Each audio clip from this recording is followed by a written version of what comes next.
പച്ച വിരിച്ച പാടങ്ങൾ, ചെറിയ ജലാശയങ്ങൾ, ഒറ്റനോട്ടത്തിൽ സത്യനന്ദിക്കാട് ചിത്രത്തിന്റെ ഫ്രെയിം. അതിസുന്ദരിയാണ് കോട്ടയം നീണ്ടൂർ പഞ്ചായത്തിലെ ഓണം തുരുത്ത്. പേരിനൊപ്പം ഓണം എപ്പോഴുമുള്ള നാട്.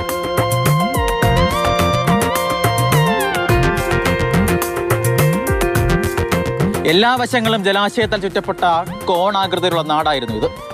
ആദ്യകാലങ്ങളിൽ കോൺ തുരുത്തെന്നറിയപ്പെടുകയും പിന്നീടത് കോണം തുരുത്താവുകയും പറഞ്ഞൊടുവിൽ ഓണം തുരുത്തായി മാറിയെന്നുമാണ് കഥ.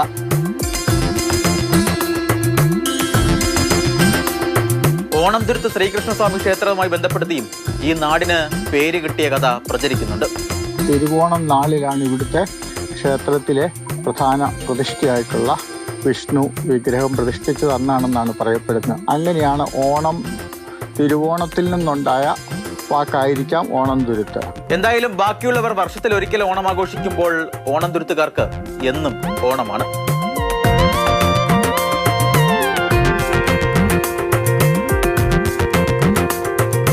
ഓണത്തിന് വേറെ ഒന്നുണ്ട്. ഓണം തുരുത്തിന് ഓണം കയറാ മൂല എന്ന് പറയാറുണ്ടല്ലോ. ചില ആളുകൾ അങ്ങനെ പരിഹസിക്കാറുണ്ട്, ഓണം വരാത്ത മൂല.